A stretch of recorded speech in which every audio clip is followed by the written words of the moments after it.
Another day, another blowout. The OKC Thunder is this close to setting a new record for the best point differential in NBA history. What does this mean for their title chances?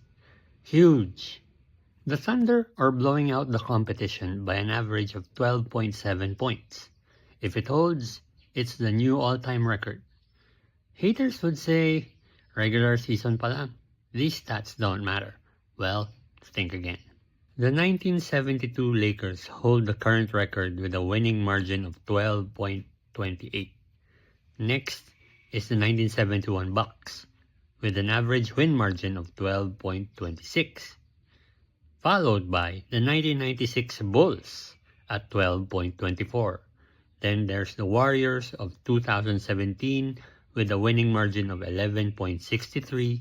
Then, last year's champion, the Celtics, had an average winning margin of 11.34. Guess what?